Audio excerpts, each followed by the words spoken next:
nombre es Isabel, pero si me lo preguntan, preferiría que no supieran ni eso. He pasado la mitad de mi vida con un peso constante en el pecho por el tipo de labores nocturnas que hago para buscar el sustento, pero ya me acostumbré. La pena más grande que cargo es por mi familia, por mis 2 hermanitos y mi mamá, que se levantan cada mañana a pelear contra este país de porquería. A ellos no les gustaría saber que mientras duermen, yo me pierdo en las calles oscuras del barrio industrial, buscando una oportunidad en nuestro negocio de alto riesgo. La única suerte que tuve en medio de esta oscuridad fue conocerlas a ellas, a Marina y a Sofía. Las encontré en los mismos callejones donde me busco la vida cada noche. Marina, que es la más grande de nosotras, se me acercó una vez y me ofreció algo de café caliente para el frío. Nos quedamos hablando por horas, sentadas en el borde de la acera. Me contó que su marido se había ido a buscar el sueño americano y nunca volvió, dejándola sola con una deuda que ni en 1000 vidas pagaría. Era una deuda enorme que la había obligado a refugiarse en estas calles. Marina es la voz de la experiencia y la fortaleza. Sofía, en cambio, apareció un par de semanas después, llorando a mares al lado de un basurero. Era una chica de apenas 20 años que había huido de la casa por culpa de un papá violento. Ella es la más frágil, pero tiene una chispa de esperanza que nos recuerda por qué luchamos. Las 3 nos encontramos en este lugar tan feo y tan solitario, y sin querer, nos volvimos un refugio mutuo, un hombro para llorar y la fuerza para seguir adelante cuando sentíamos que el mundo se nos venía encima. No podíamos darnos el lujo de rendirnos, teníamos que luchar por el mañana. Nuestra rutina era siempre la misma. Esperábamos en la esquina de siempre, cerca de una fábrica de chatarra abandonada, hasta que ya no quedara ni una sola luz prendida. A veces nos iba bien, y la noche nos daba para comer unos días. A veces no, y el sustento apenas alcanzaba para el alquiler. Pero esa noche, el viento helado nos arruinó por completo las oportunidades de negocio. Hacía un frío que calaba los huesos, y nadie se atrevía a salir a esas horas. Después de esperar un montón de horas sin éxito, decidimos que lo mejor era simplemente irnos a casa. Nuestro apartamento, lo que podíamos pagar entre las 3, quedaba a 15 minutos a pie. El frío era insoportable. Sofía preguntó, frotándose los brazos para entrar en calor. ¿Caminamos? Marina respondió con una sonrisa que no le llegaba a los ojos. No hay otra cosa, ya no queda nadie. Vamos, que mañana será otro día. La decepción por la noche perdida era grande, pero la promesa de un nuevo amanecer siempre nos daba la fuerza para seguir.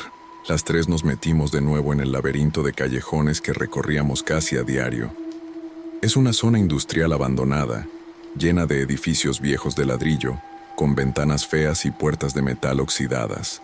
El olor a hierro viejo y el eco de nuestros pasos eran lo único que se sentía además del aire helado. Por lo general intentábamos hablar de cualquier cosa para no sentir el silencio opresivo de la noche, por más tonta que fuera la conversación. Pero esa noche, ni hablamos. La brisa helada nos cortaba la respiración, y el eco de nuestros pasos era el único sonido, un recordatorio de lo vulnerables que éramos. Con cada paso, el camino se hacía más estrecho, con paredes de ladrillo que se alzaban a los lados. La oscuridad era casi total. Solo se veía un poquito de luz de la luna que se colaba débilmente entre las nubes. De pronto, rompimos el silencio. Escuchamos algo. Era un sonido metálico y seco, como si alguien estuviera arrastrando una lámina de hierro vieja por el piso. Nos paramos en seco, tensas. ¿Escucharon eso?, susurró Sofía. Marina y yo movimos la cabeza para decir que sí. Al principio pensamos que era el viento moviendo algo de chatarra o un gato asustando una lata de basura, pero el sonido se repitió. Clank, clank, clank. El sonido era rítmico, como si algo pesado y grande estuviera golpeando las paredes del callejón a solo unos metros detrás de nosotras. Mis ojos se abrieron como platos cuando sentí que la pared de ladrillos a mi lado vibró. El pánico se nos subió hasta la garganta. Sin decir nada, rompimos a correr. El ruido metálico se oía cada vez más cerca. Clank, clank, clank. No sé por cuánto tiempo corrimos, pero se sintió como una eternidad. Mi corazón me latía en las sienes, los pulmones me ardían y las piernas me pesaban como si fueran de plomo. Pero no nos detuvimos. El sonido seguía cada vez más cerca, como si algo grande y fuerte se arrastrara justo detrás de nuestros talones. Me atreví a girar un segundo, pero solo vi sombras de oscuridad.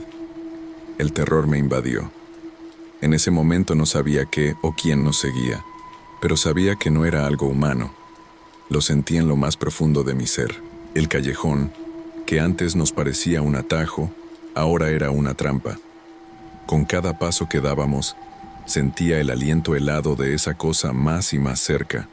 El sonido que hacía era cada vez más fuerte, más violento, un golpeteo seco y rítmico que sonaba a metal contra ladrillo. Estábamos al límite, empujadas por el puro terror psicológico. La carrera era desesperada. Nosotras solo corríamos, empujadas por el miedo, sin atrevernos a voltear la mirada. El terror nos había quitado el aliento, pero la amenaza invisible nos obligaba a seguir adelante. Marina, que siempre fue la más fuerte de las tres, empezó a flaquear. Tropezó con una lata vacía y cayó de rodillas, soltando un gritito ahogado que resonó en el callejón. En ese momento sentí que se me paraba el corazón. «¡Corre, Marina, corre!», gritó Sofía mientras la ayudaba a levantarse.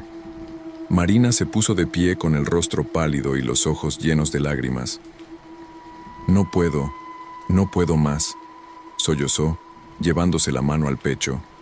Estábamos a la merced de esa cosa, y justo cuando pensamos que nos alcanzaría, el ruido detrás de nosotras se detuvo de golpe. Un silencio de tumba se apoderó del callejón.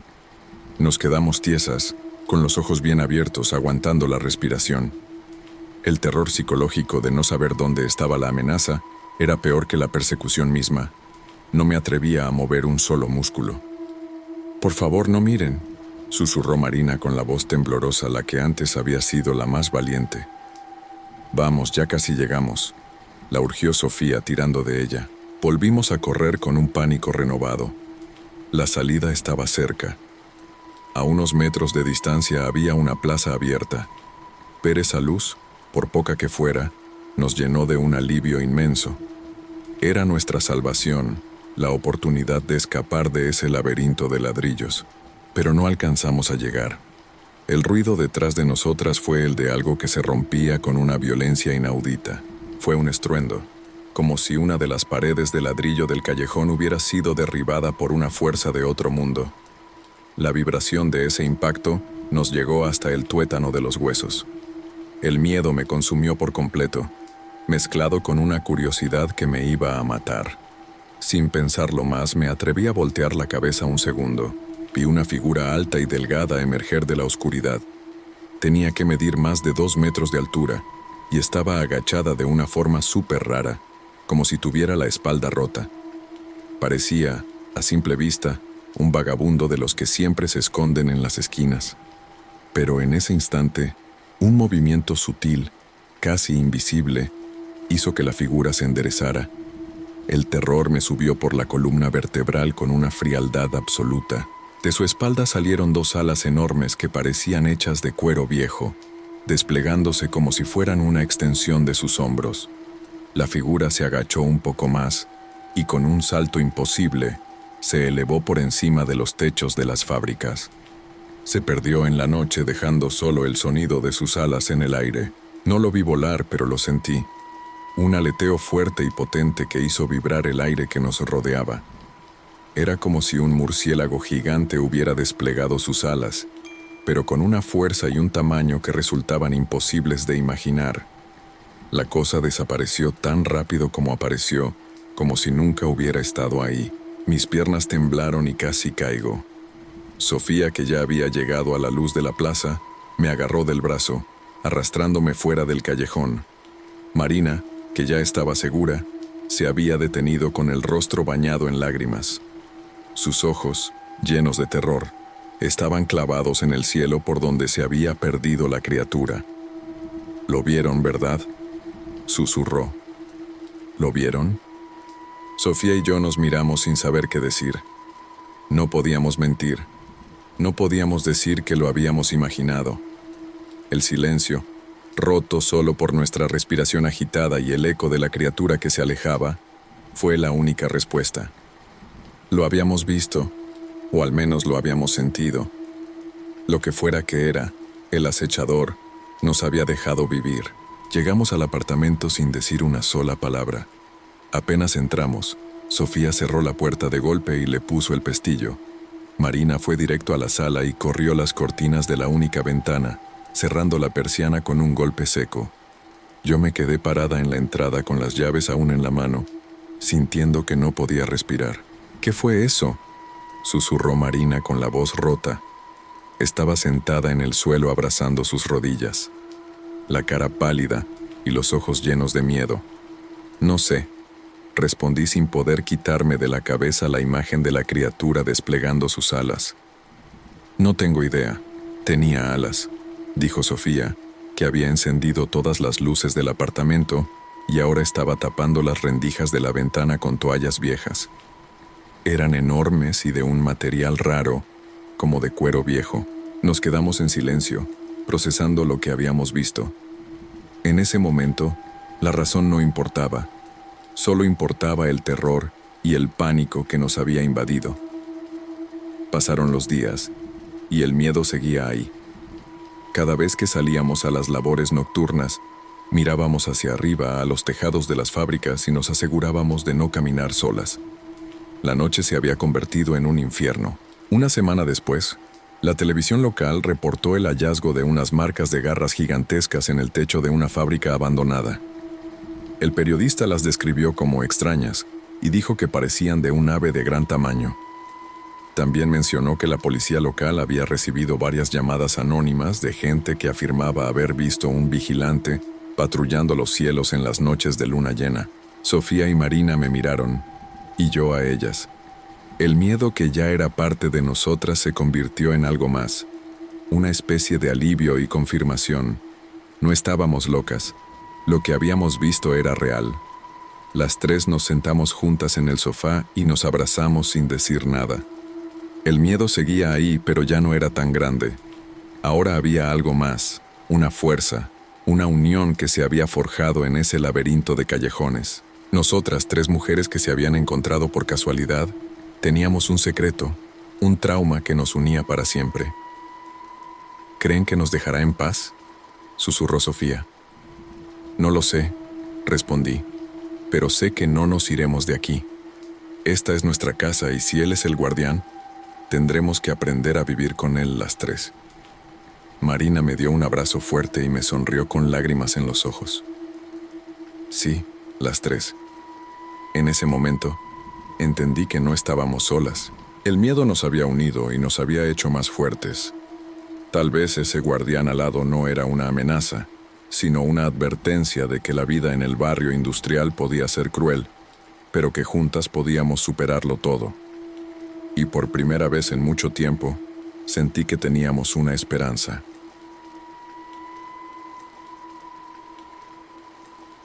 Mi nombre es Bere. Mi profesión, mi trabajo es ser una acompañante. Sé que suena raro, pero es así.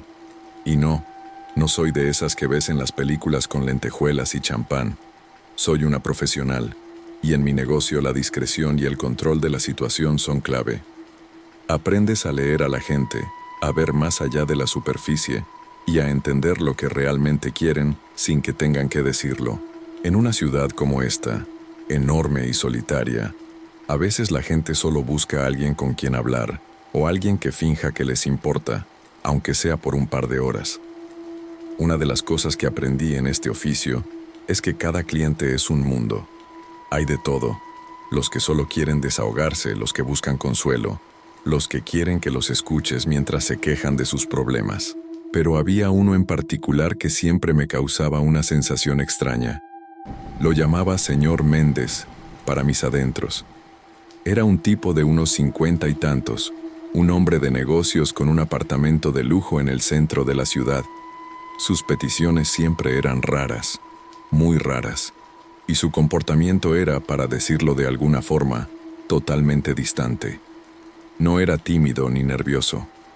Era simplemente un bloque de hielo Me miraba fijamente, sí, pero su mirada era vacía, como si estuviera viendo a través de mí, como si mi presencia fuera un simple ruido de fondo. Me pagaba bien, siempre cumplía con lo acordado, y nunca se pasaba de la raya, pero esa distancia, esa forma de estar en otro mundo, me ponía los pelos de punta. Era como estar frente a una estatua esperando que te diera una señal de vida. La última vez que lo vi fue la más extraña de todas. Recibí un mensaje de texto de él. Era la primera vez que me escribía. Siempre lo hacía por llamada. Decía: Bere, la puerta del apartamento estará abierta. Entra y espérame en la sala de estar. ¿Sabes lo que tienes que hacer? Era una instrucción simple, pero la frialdad e impersonalidad de las palabras me inquietó un poco. Parecía una orden grabada. A pesar de mi incomodidad, hice lo que me dijo. Llegué a su edificio, un rascacielos de cristal y metal. Subí en el ascensor hasta el último piso y encontré la puerta de su apartamento ligeramente entreabierta. Empujé y entré en una sala de estar enorme con ventanas de piso a techo que mostraban la ciudad iluminada, que parecía un infierno silencioso y brillante en la distancia. El señor Méndez ya estaba ahí. Estaba sentado en una silla de cuero de espaldas a la puerta, frente a un televisor que estaba apagado. Vestía una bata de seda azul y no se movió ni un centímetro al escucharme entrar. Su cuerpo estaba completamente tieso, su espalda recta, sus manos apoyadas en los descansabrazos. No se giró, no me saludó, ni siquiera parpadeó. Era, literalmente, una estatua. A pesar de mi incomodidad, mantuve la calma. Mi trabajo es mantener la profesionalidad, sin importar la excentricidad del cliente.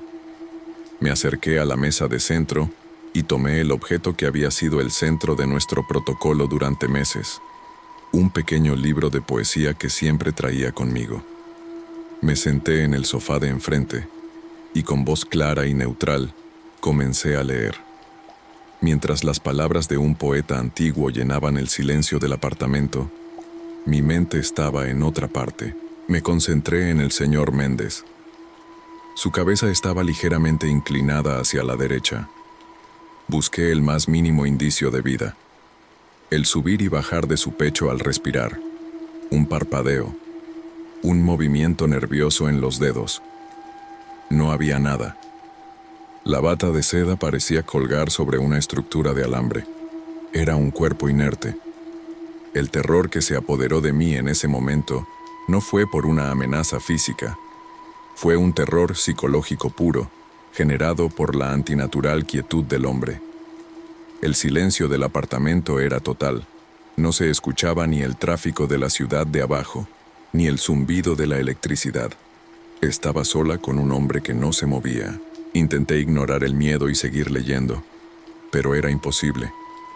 Sentía que sus ojos, fijos en el televisor apagado, estaban de alguna manera observándome. De hecho, no solo me observaban, sino que me consumían.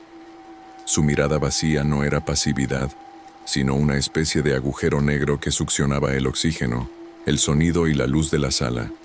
Empecé a sentir una opresión tan fuerte en el pecho que mis propias palabras, mi propia voz, me parecían lejanas y huecas. Tuve que parar. El corazón me latía con un ritmo doloroso contra las costillas. Me quedé en silencio, y en ese silencio noté un detalle espantoso. La luz de la luna que se filtraba a través de los cristales impactaba en los ojos del señor Méndez, y por un microsegundo juré que ya no eran simples cuencas vacías, ahora eran dos puntos de luz muy pequeños, brillantes y fríos. Me dio la sensación de que, en lugar de ser un bloque de hielo, había algo inteligente y maligno mirándome a través de sus órbitas. Mi profesionalidad se rompió por completo. No podía seguir sentada leyendo a esa figura. Necesitaba moverme, necesitaba romper el protocolo, necesitaba aire. Un momento, dije, aunque sabía que el hombre no me respondería. Mi voz sonó extrañamente débil en el silencio. Voy por un vaso de agua. Me levanté sin esperar respuesta. Dejé el libro de poesía sobre la mesa de centro abierto justo en la página que estaba leyendo, como un marcador. Era la única cosa que me separaba de esa figura inmóvil. Empecé a caminar hacia la cocina, manteniendo mi espalda lo más recta posible, y entonces lo sentí. La mirada del hombre ya no estaba fija en el televisor. Ahora estaba firmemente clavada en mi espalda. Era un peso frío y palpable que me seguía mientras me alejaba. Me dio un escalofrío horrible y apreté el paso, sintiendo que si me detenía, esa cosa en la silla se levantaría y me atraparía. Caminé por el pasillo sintiendo la piel de gallina, convencida de que esa cosa en la sala de estar me seguía con sus ojos de luz fría. Al llegar a la puerta que daba al área de servicio, me detuve en seco. Noté que la puerta del baño de visitas, que daba al pasillo, estaba ligeramente entreabierta. Mi corazón dio un vuelco. El señor Méndez era un maniático del orden. Todo en su casa estaba en su lugar, todo estaba impecable, los cajones cerrados, las cortinas perfectamente alineadas. Esa puerta ligeramente abierta me pareció un insulto a la perfección de su apartamento, una grieta en la realidad que él había mantenido tan cuidadosamente. Sentí una punzada de pánico que me advirtió que algo no estaba bien, un instinto primario que gritaba peligro. Me acerqué con la respiración entrecortada y la empujé. La puerta se abrió sin hacer ruido, y lo que vi en el interior me obligó a negar la realidad. Estaba sentado en la bañera, vestido con la misma bata de seda azul que la figura en la sala. Era el señor Méndez. Su cabeza estaba ligeramente inclinada, y aunque sus ojos estaban cerrados, su boca estaba entreabierta en una mueca inexpresiva. Pero su piel era de un color grisáceo, una palidez que me hizo sentir náuseas. Estaba muerto. Era un cadáver. Mi mente se negó a aceptar lo que estaba viendo. Era imposible, ridículo, grotesco. El señor Méndez estaba en la sala de estar mirándome. El terror me invadió por completo. Me di la vuelta con la respiración entrecortada y corrí a la sala principal, presa del pánico. La silla de cuero frente al televisor estaba vacía. No había nadie. El ser, la figura, la imitación que me había observado por casi media hora, se había ido. Busqué el libro de poesía. Yo lo había dejado sobre la mesa de centro con un cuidado meticuloso. Pero el libro ya no estaba ahí. Yacía en el suelo, caído, con las páginas abiertas. El silencio de la sala de estar me pareció un grito ensordecedor. El eco de mi corazón latiendo en mis oídos era insoportable. Un terror que no tenía nombre ni forma se apoderó de mí. El ser que me había estado mirando no era el señor Méndez, no era humano. Era una figura, una presencia, una cosa que se había hecho pasar por un hombre muerto. Y no solo se había quedado quieto, sino que había interactuado, observando mi lectura, y luego, de alguna manera, había tirado el libro al suelo. Salí corriendo del apartamento sin mirar atrás. Corrí por el pasillo, por el ascensor, por el vestíbulo del edificio, hasta que estuve afuera, en la calle. Me metí en mi coche, cerré la puerta con el seguro, y me quedé ahí temblando, sin poder parar de llorar. Llamé a la policía con la voz quebrada. Les conté todo, omitiendo detalles sobre mi profesión, centrándome solo en el espantoso hallazgo del cadáver y la figura inmóvil en la sala. Me quedé en mi coche esperando, viendo cómo las luces de las patrullas se encendían y se apagaban en el rascacielos. Unos minutos después, los forenses confirmaron que el señor Méndez había muerto de un derrame cerebral hacía varias horas. La policía me dijo que yo no era sospechosa, que no había nada en la escena que indicara un crimen. Para ellos, era una muerte natural en un apartamento lujoso. Pero yo sabía en mi interior que había algo más. La policía no había visto a la cosa en la silla, la que me había observado con esos puntos de luz brillantes y fríos. Salí del lugar sintiendo que el terror me había invadido por completo, convirtiéndose en mi sombra, mi acompañante.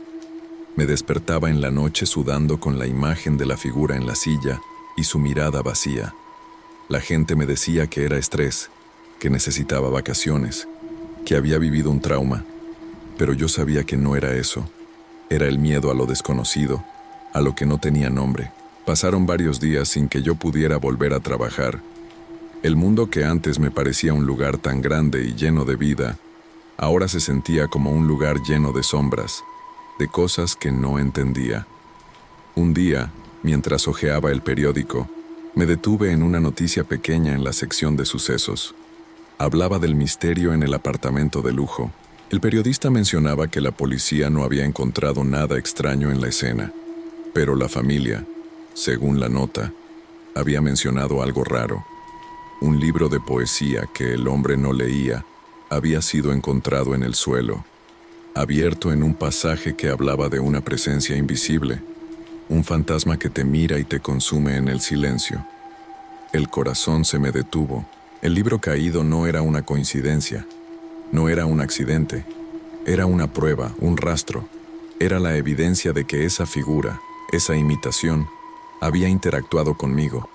Había tirado el libro al suelo justo en la página que me señalaba su existencia. Mi terror se ancló a la realidad. Lo que había pasado no era una alucinación por el shock, fue una ruptura, una grieta en la realidad, donde algo ajeno a lo humano se hizo pasar por un hombre muerto para observarme. La policía no lo había visto, pero el rastro de la cosa se había quedado. Me quedé con esa pregunta que me atormenta hasta hoy.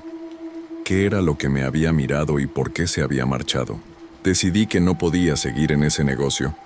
La vida en la ciudad, que antes me parecía controlable, ahora se sentía llena de amenazas silenciosas. Yo había escapado, había visto a la cosa y había salido con vida. Pero la figura, la imitación de un hombre muerto, se había quedado en ese apartamento, en esa silla, esperando a su próxima víctima. Y yo, Bere, no podía volver a sentirme segura, sabiendo que hay cosas que pueden imitar nuestra forma, nuestros gestos, nuestra presencia. El mundo seguía su curso, y yo era la única que sabía que había una oscuridad incomprensible justo debajo de la superficie de la vida cotidiana.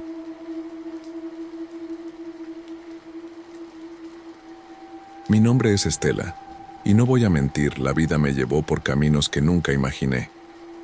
Terminé trabajando como acompañante, y sé que la gente tiene sus prejuicios, pero a veces las cosas no son tan blanco y negro. En este ambiente conocí a gente de todo tipo, pero hubo un cliente que siempre fue diferente, un oasis en medio de la frialdad. Don Fernando era un viejito de unos 80 años, un hombre acaudalado con una casa enorme y antigua a las afueras de la ciudad. Don Fernando no era como los otros. Nunca me pidió nada íntimo.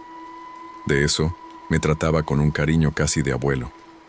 Me contaba historias de su juventud, de su esposa, ya fallecida, y me preguntaba por mi vida, por mis sueños. Me daba consejos, me regalaba libros, y siempre me pagaba generosamente solo por pasar un rato con él, charlando y tomándonos un café en el jardín. Con el tiempo, se creó entre nosotros una relación extraña, una mezcla de amistad y algo parecido al cariño paternal.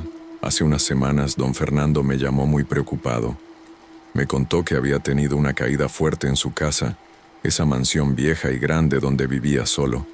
Se había lastimado seriamente la cadera y necesitaba ayuda urgente.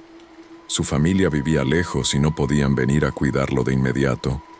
Me preguntó con una voz tan débil y angustiada que me rompió el corazón si yo podría quedarme unos días en su casa para ayudarlo a moverse y prepararle algo de comer. Al principio dudé. La idea de quedarme en esa casa tan grande y solitaria me daba un poco de cosa.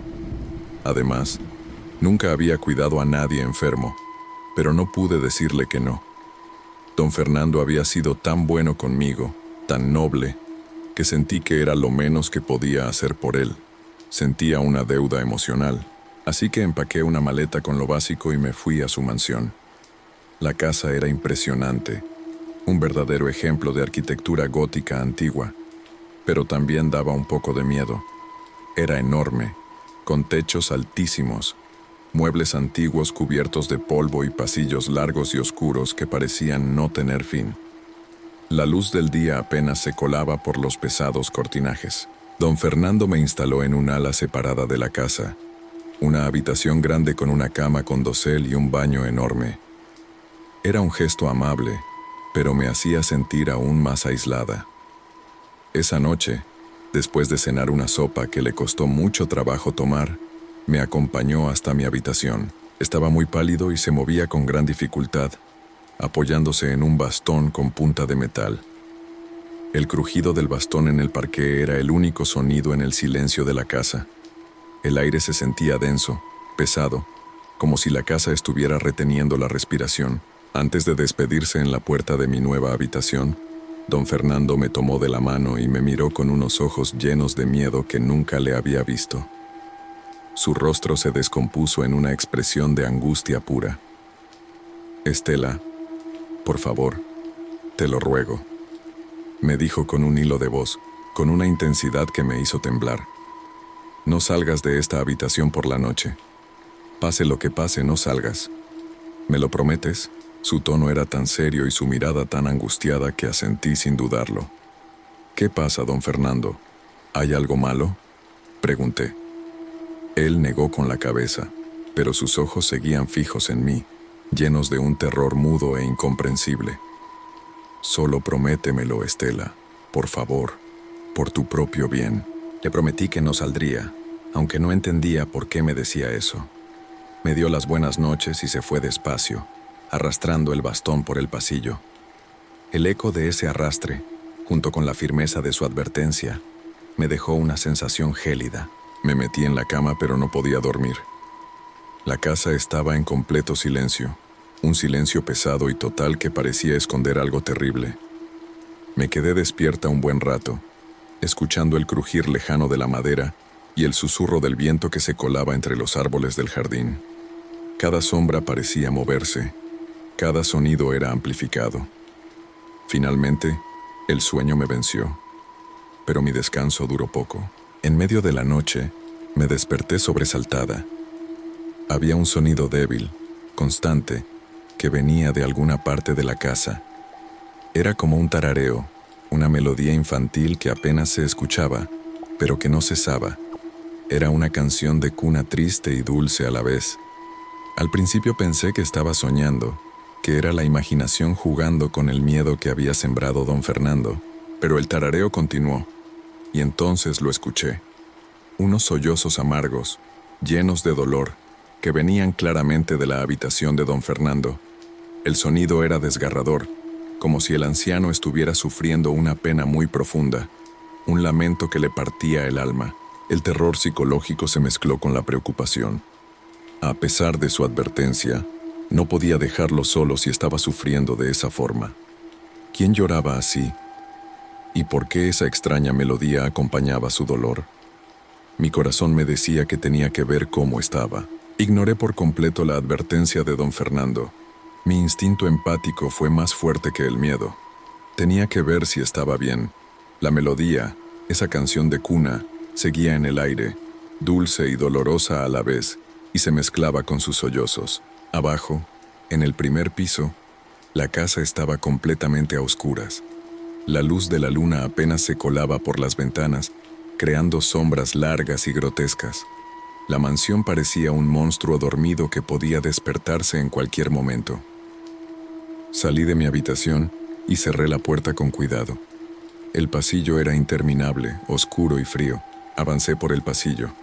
Cada paso que daba, cada tabla del suelo que crujía bajo mi peso, resonaba en el silencio. El aire era pesado y frío, como si estuviera caminando dentro de una cripta. No había calefacción ni luz, solo el negro absoluto roto por las sombras que bailaban en las paredes. Los sollozos de don Fernando se hicieron más claros a medida que me acercaba a su habitación. Era un lamento profundo, el llanto de un hombre que había perdido toda esperanza. Y envolviendo ese dolor estaba el tarareo constante, esa melodía infantil que se sentía tan fuera de lugar en esa mansión. Llegué al punto donde el pasillo principal se curvaba. Me asomé con cautela, buscando la fuente de la perturbación, y entonces la vi.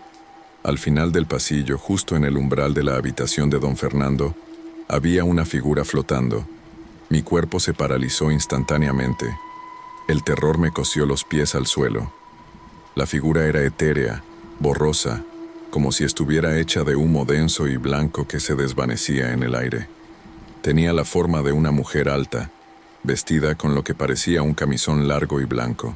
Su cabello oscuro y mojado caía sobre su rostro, ocultando sus facciones. El tarareo provenía de ella, una melodía de cuna que era la cosa más triste que había escuchado en mi vida. No parecía una amenaza violenta, sino una encarnación del dolor. Sentí que toda la tristeza del mundo se había concentrado en esa forma fantasmal. Pude sentir su sufrimiento. Era tan intenso y profundo que me hizo sollozar a mí también. La figura, Michelle, comenzó a moverse. No caminaba. Flotaba lentamente en mi dirección, deslizándose por el pasillo sin hacer el más mínimo ruido. Cada centímetro que se acercaba, la temperatura del aire descendía bruscamente, envolviéndome en un frío tan intenso que me dolía en los huesos. El terror era absoluto, pero la curiosidad o quizá la parálisis me impidió moverme. A medida que se acercaba, vi que la figura no tenía ojos. Donde debía estar su rostro, solo había una sombra densa. Llegó a mi lado. Michelle pasó por mi izquierda, rozándome apenas con el aura de aire helado que la rodeaba. El escalofrío que sentí no era solo frío, era la desesperación pura. Sentí que el fantasma no me veía ni le importaba, solo estaba centrado en su destino, la habitación de don Fernando. Y entonces, con la misma lentitud fantasmal, la figura de humo se deslizó por la puerta de la habitación de don Fernando. Al entrar, el tarareo se detuvo de golpe. El silencio regresó, pero era un silencio aún más terrible que el anterior. Lo único que quedó en el aire, inundando el pasillo, fueron los sollozos continuos y amargos de don Fernando. El miedo me golpeó con tal fuerza que caí de rodillas. Me arrastré de vuelta a mi habitación. Cerré la puerta con el pestillo y me tapé con todas las mantas que encontré. No volví a salir. Me quedé temblando y llorando hasta el amanecer, esperando que esa cosa no regresara. A la primera luz del día, agarré mi maleta y huí de la mansión abandonando a don Fernando a su suerte. Después de aquella noche de terror, nunca volví a quedarme en la mansión. Continué visitando a don Fernando solo durante el día, cuidándolo hasta que estuvo lo suficientemente recuperado para valerse por sí mismo. Él nunca mencionó su advertencia, ni yo mencioné lo que había visto. Nos mantuvimos en ese silencio incómodo y profundo, sabiendo que existía un secreto terrible entre nosotros. Yo había visto al dolor de un hombre materializado en el pasillo, y él lo sabía. Unos meses después recibí una llamada del abogado. Don Fernando había muerto en paz mientras dormía. Aunque su muerte me entristeció, también sentí un extraño alivio. El anciano, atormentado por su lamento, ya no sufría. La sorpresa llegó cuando el abogado me leyó el testamento. Don Fernando me había dejado la mansión antigua y una considerable suma de dinero. Yo, una simple acompañante que había pasado unos meses a su lado, era la única heredera de su vasto patrimonio. El peso de ese legado era enorme. Decidí ir una última vez a la casa para limpiar mis cosas y empezar a organizar la venta. La mansión, ahora vacía, era aún más opresiva que antes. La ausencia de don Fernando hacía que el silencio fuera ensordecedor. Mientras recogía unos papeles viejos en su estudio, encontré un baúl escondido en el fondo del armario. Estaba lleno de documentos, pero debajo de todo, en el fondo, había dos cosas: un recorte de periódico amarillento y un álbum de fotos. El titular del recorte de periódico me heló la sangre. Desaparece la esposa del magnate don Fernando. Crecen las sospechas sobre el marido. El artículo, fechado hacía más de 30 años, hablaba de la misteriosa desaparición de Michelle, la esposa de don Fernando, y cómo la policía nunca había encontrado el cuerpo. Aunque las evidencias apuntaban a una disputa violenta dentro de la casa, todo se unió en mi mente. La súplica del anciano, la advertencia de no salir de la habitación, los sollozos en la noche. Con las manos temblándome, abrí el álbum de fotos. En la primera página, una foto de una pareja joven y feliz, don Fernando y su esposa. El rostro de la esposa, Michelle, Era el de la figura etérea que había visto flotando en el pasillo. La misma forma, el mismo vestido, no había duda. El tarareo y el lamento pertenecían a la mujer que don Fernando había hecho desaparecer y que había permanecido atrapada en la mansión como el eco de su propio dolor. El legado que me había dejado no era solo riqueza, era una condena. Me había convertido en la guardiana del secreto y en la compañera involuntaria del fantasma de la mujer que él había amado y traicionado. Estela vive ahora con la certeza de que el silencio esconde horrores. Y a veces, en las noches más tranquilas, aún puedo escuchar el tarareo constante de una canción de cuna, una melodía dulce y triste que me recuerda que la grieta en la realidad existe y que yo soy la única que sabe lo que hay al otro lado de la puerta. El secreto de Michelle ahora es mío y la mansión espera.